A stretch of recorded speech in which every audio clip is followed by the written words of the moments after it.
I know the person that I want to be. And in those moments, it's pretty easy just to think about yourself in that moment. Welcome to Hello Grow, the #1 growth podcast in Utah. I'm Court Brady, and today I have Ryan Roberts on the podcast with us. Stoked to have you, Ryan. Hey, stoked to be here. I'm excited.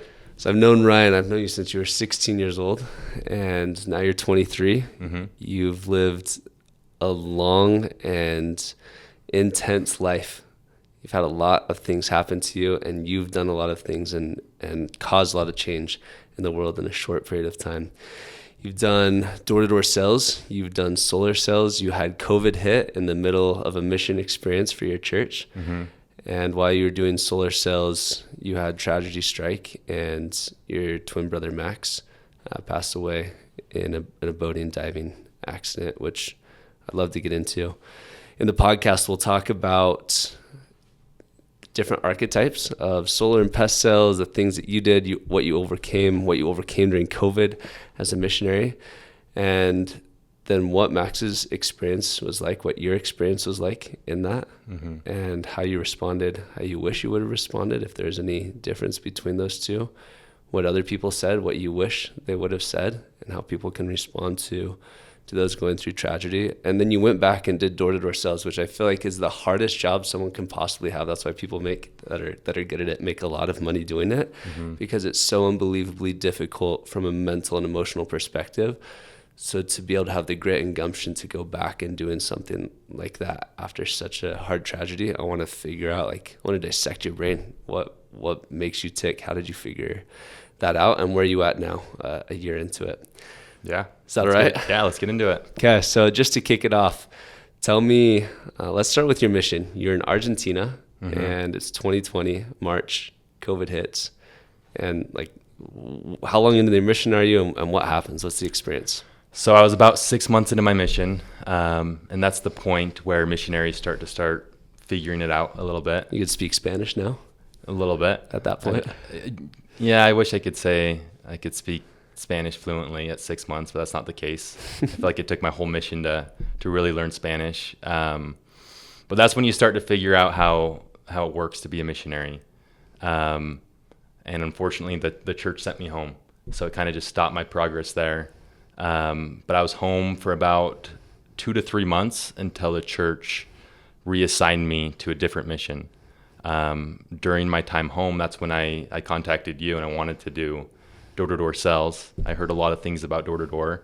Good looking, tall, Exactly. basketball player, all those things were in your favor. People are just going to say yes. That's right. That's what they told me during recruiting. But yeah, I met with a couple of different companies. You luckily put me in contact with some good people, and I did pest control for about a month until I was reassigned to a different mission. And I loved my experience selling pest control. I feel like I learned a ton. I went and sold with my twin brother, Max, and some really good friends, and we just had an incredible experience. And that kind of opened my eyes to what door-to-door could be, and kind of, what I wanted to do after my mission, at least for the beginning. Where were you reassigned to? I was reassigned to Baltimore, Maryland. And how long were you in Baltimore? I was there for about 9 months until I was sent back to Argentina. So I finished the last 6 months of my mission in Argentina. What a whirlwind, man. So you're 18 to 21 in this range, because you have some breaks, some gaps in there. What advice do you have for somebody that is thinking about going and serving in any capacity in the face of adversity?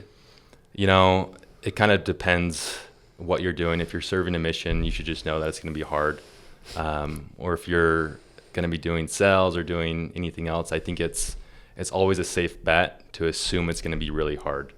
And if you just go in with that mentality, it's going to work out a lot better. Just because you're going to have to prepare yourself beforehand, and just with that preparation, you're going to learn a lot, and you're going to have a lot more success. So you said the way to prepare is it's going to be difficult, and just realize that it's going to be difficult, and that makes it easier.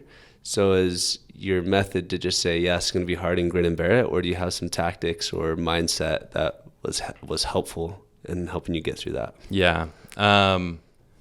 It's funny. One piece of advice that was given to me before my mission from my uncle actually was, and I forget the wording he used, but he said, if you can picture it in your mind, you're going to be able to do it. So if that means you're giving a talk or you're giving a sales pitch or if you're doing a trick on the wakeboard, whatever it is, if you can visualize yourself doing it in your mind beforehand, you're going to be able to do it. Or at least you're going to get a lot closer than just going for it.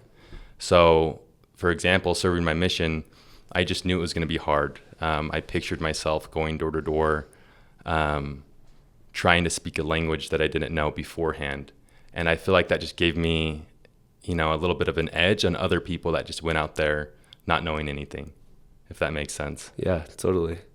So you get back from your mission, and what month was it when you got back from Argentina the second time? Oh, I don't even know.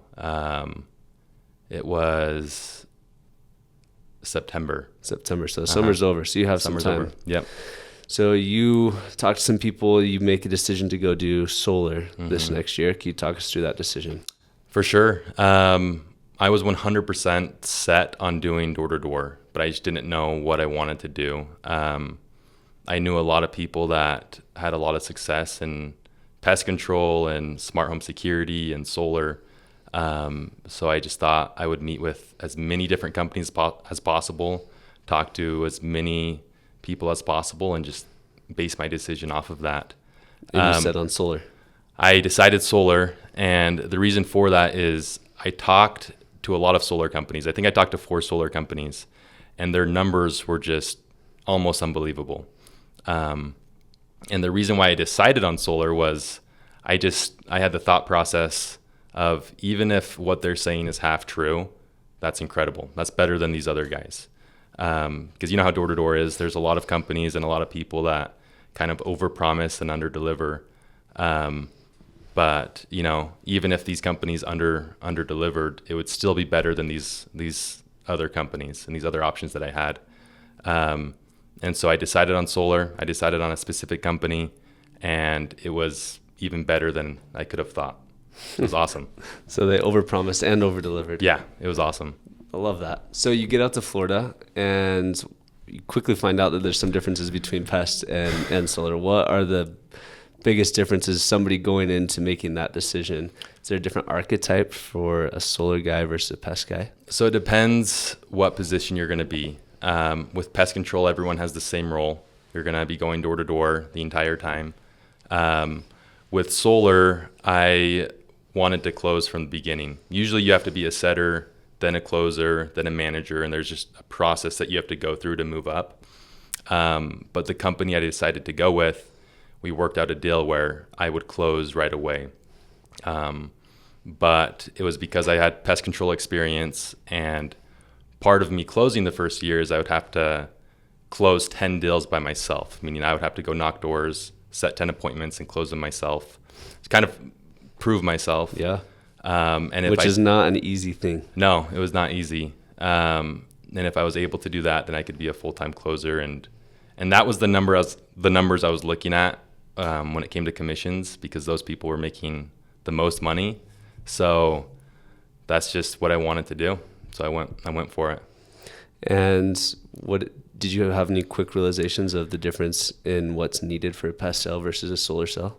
Yeah, so the pest cell is quick. You can do it as quick as 5 minutes. And the solar cell, the average cell is probably an hour and a half to 2 hours. So you really have to get to know your customer. You have to be good socially. You have to really sell. You have to really sell the product to the customer, and it's a bigger commitment. So you really had to show the customer that you were a trustworthy person, which I don't know. It takes a lot. I've seen a lot of people do really well in solar, and I've seen a lot of people not do too well. And I think it just comes down to how well you're able to become friends with the person, or in this case, the customer, and how quick you can do that. Because at the end of the day, if somebody doesn't trust you, it doesn't matter what you're selling or what it is. It's just not going to happen. And so you have a longer period of time to build that trust with that person. Yeah, but you have a longer period of time, but you have to build more trust, a lot more trust. With solar, they're signing up for, sometimes it's $50,000 to $100,000 loans, and they don't even know you. You're just in my case, a 21-year-old kid. Yeah. So I just did my best to, show the person that I'm a trustworthy guy. What I'm saying is the truth. And so, yeah. And you guys crushed. I don't want to downplay how well you guys did. I remember going to getting lunch with you after your first summer, and you didn't give me exact numbers, but I asked you some ballpark, and you guys killed it. You guys did really, really well. Yeah. And that was in Florida, your first year, Uh-huh. right? And so you decided you've gone to Florida the 2 years since then as well, right? Yeah. Last 3 years in Florida. So you guys build a team. Tell us how you structured that, the cities that you went into the next year. Yeah, so I went into solar with my brother Max and a couple of other friends, and we all did about the same. We did really well, that's probably why we did well, is we were all competing against each other. The next year we wanted to manage, and the plan was for me, Max, and my friend Adrian to manage together. And it got to the point where we were recruiting so well, where we knew it was better for us to split up. It'd be better financially and just better all the way around. And so it was kind of hard to decide on who goes where, who takes which recruit, but we figured that all out. And I managed a team in basically the same spot we were selling the year prior. And then my brother Max and Adrian managed a new team about an hour north of where we were at. That's a good problem to have when you're in door-to-door sales, that you've recruited so many that you have to split the team. Yeah, it was unexpected, but it was great. So you guys go out, the summer progresses, and summer's going well, just like the previous summer. And then you get, and I don't know how deep you want to go into this, but you get a phone call about Max. Yeah. That summer, to start off from the beginning, that summer was tough. I still considered myself pretty new to door-to-door. Yeah. You're 23, 22 at the point? I was 22. I only did 1 month of pest control and then a full summer of solar. And then I was managing a team of 30 people. And even though we were in the same area, there were so many differences that it was just hard to figure a couple things out. And so I was a young kid trying to figure out how to manage a team, still trying to figure out how to sell solar in the best way. So there's a lot of trials with work.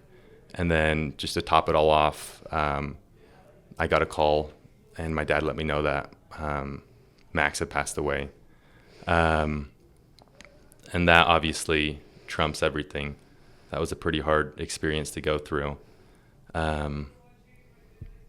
But yeah, I don't know how deep you want me to dive into that exact moment. Totally up to you, bro. I would love to know some of the emotions that you're experiencing and what your experience was like. You're welcome to share what happened, or we can just go to what your experience was like. Yeah. It was tough. I remember it was just a normal day, and my dad called me and just let me know that Max had went spearfishing. And I talked to Max throughout the summer, but it wasn't, every day. I want to know what he was doing on a day-to-day basis. But yeah, my dad called me, let me know that Max was missing and they couldn't find his body. And he just told me that he was gone. Even though they hadn't found his body, he told me that he was gone. And I immediately got in my car and I drove to where I thought he'd be, to what pier I thought he'd be at. But yeah, that was a pretty tough time. Obviously not for me, or not only for me, but my family as well. So. I have a bunch of questions around this. Do you care if I For sure. I ask some of those? Walk us through some of the emotions in that first 24 and then 24 hours and then subsequent weeks after that.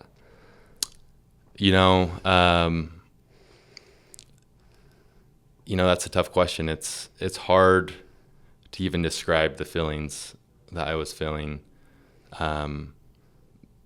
At the beginning, you almost don't believe that it's happening. Like you don't, not only do you not want to believe that that actually happened, but you actually don't believe that it's happening. And I just couldn't help but think about Max and where he was actually at. And there's so many emotions at one time that, yeah, it's hard to describe, one certain emotion. You fast forward to today, what are your emotions?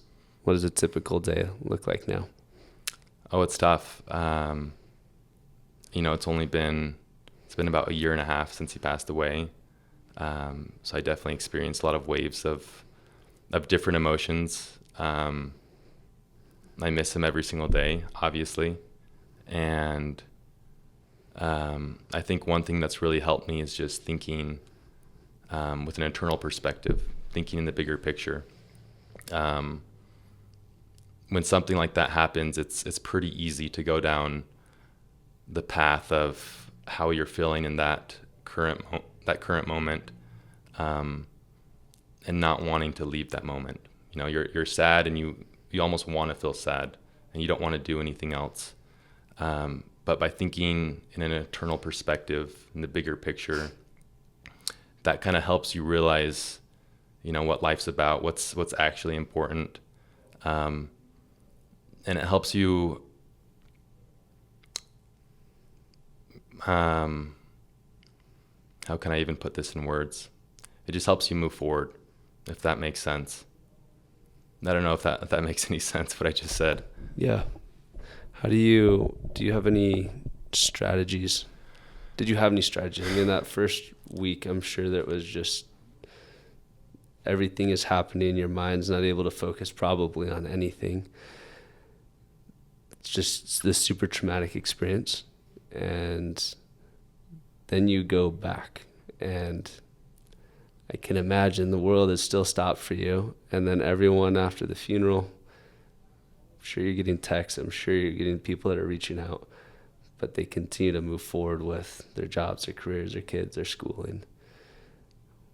But life is never going to be the same for you again. What strategies did you put in place to continue to move forward?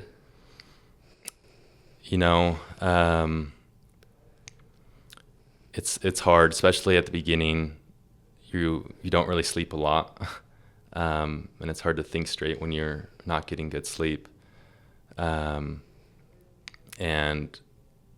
luckily for me, I have really good support. I have awesome neighbors. My family's incredible. So we had really good support. We felt like we had, or I personally felt like we had the whole community praying for us, which is an awesome feeling. And I know that made it easier. There wasn't a specific strategy. I got a lot of advice from a lot of people. People recommended that I would meditate for 20 minutes a day, or I would read for an hour a day. And, I did do those things. And those things definitely did help. But there wasn't one specific thing that, changed my whole outlook or, made me better, because that just didn't happen. That's something that I still struggle with today. But yeah, overall, it was just spending more time with my family. I realized that relationships, that's the most important thing, is having good relationships with your loved ones. And that really helped me get through those times. You reminded me of something from Max's funeral. I was going through my journal this morning in preparation for this conversation and read some notes that I wrote down from quotes at Max's funeral. And one of them was that there's no price on love and relationships, and that relationships give life meaning. I don't know who said that at Max's funeral, or if it was a Max quote that ended up getting said. You probably know. I think I recognize that quote from Max's journal, or somewhere in his scriptures. He had a lot of good quotes, and that's one thing I was able to take away from Max while I was here on this earth, is just how much focus and attention he put into relationships. Nobody could be someone's friend better than Max. And so, yeah, that quote defines Max perfectly. I also love coming out of there with maximize life. What was that? Maximize life was Oh, a big takeaway for me. yeah. How do I maximize it? Yeah. So how did people respond to you, Ryan? And there's probably responses that were really positive and some responses that were well-intended but weren't what you needed. Yeah. Could you talk a little bit about some of those? You know, it's hard, and I have a lot of compassion for people that tried to give me advice, even though I don't consider that advice good, because at the end of the day, everyone had really good intentions. But, you know, we had a lot of people telling us that it's going to be easier, or everything's going to be okay. And that just wasn't the case. That wasn't something I wanted to hear. I didn't want everything to be okay or for everything to be easier. I just wanted my brother back. And I do remember there was one piece of advice that I got from a girl who had a similar experience, and she just brought that up. She came up, gave me a hug, and she was just like, I wish I could tell you it was going to be easier. It's not. It's just a matter of, she put it in a way where she described it as having a hole in your body. Like there's just a piece of your body that's missing. And you shouldn't wait until that hole's filled. It's just a matter of learning how to live life with that hole still being there. And so at the end of the day, I didn't really care about life getting easier or my emotions going back to what they used to be. It was just a matter of dealing with what had happened and moving forward. What advice do you have to somebody that's going through a situation like that currently? I would say that same thing. I said, I want to hope for it to be better. It's just a matter of figuring out how to move forward with that still being with you. Can you talk about the how? How do you move forward with that still being a part of you? And I want to say that in the context of you have a world of options. You still have a world of options. You can choose to immerse yourself in academics. You go to school full time. You could take some time off work, be very justified and just say, you know what, this is mentally taxing, emotionally taxing. I'm just going to take some time. You've probably made enough money where you could go and just travel for a couple of years and be alone with your thoughts and have some experiences.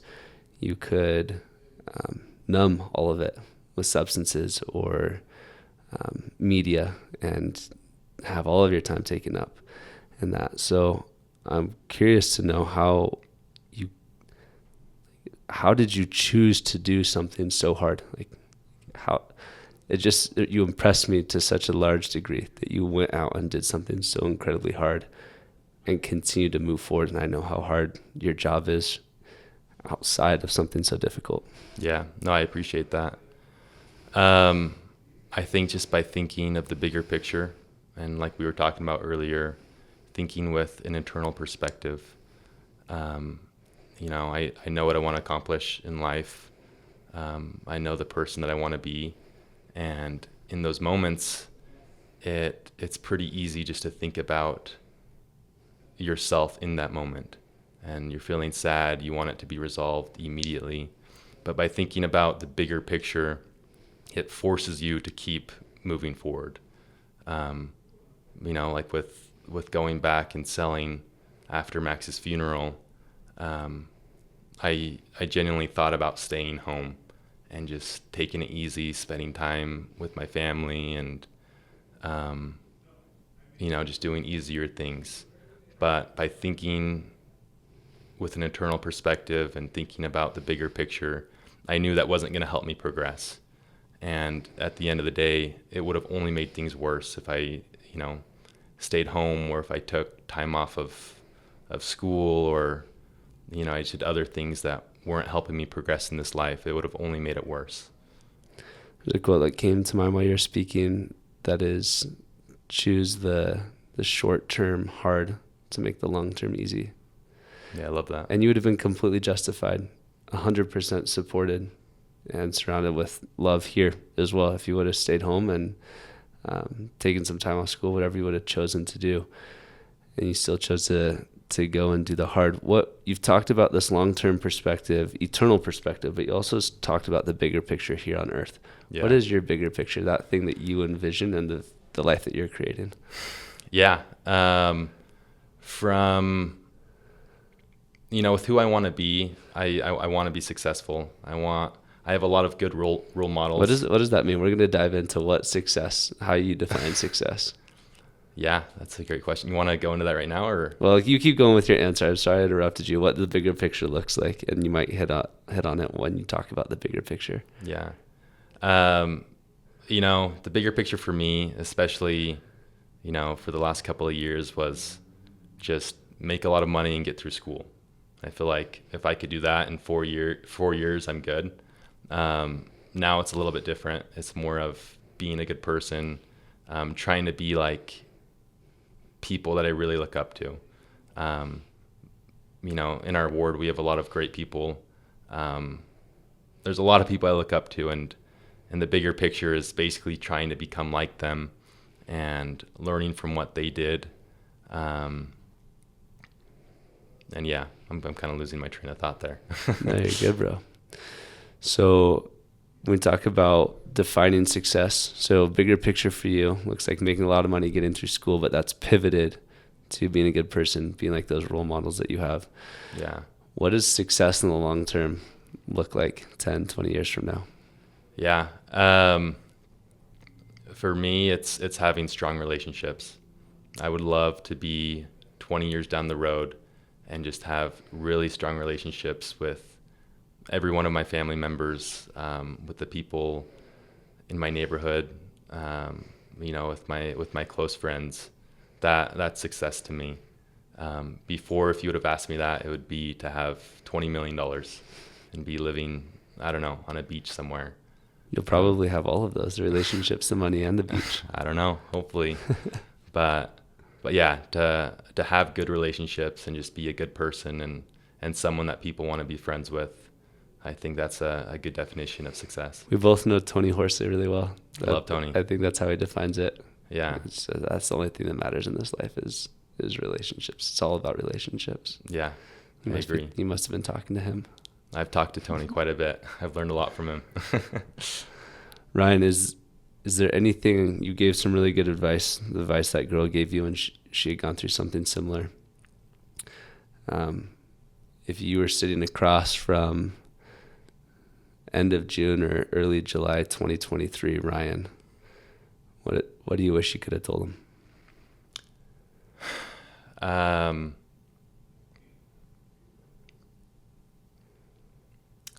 Yeah,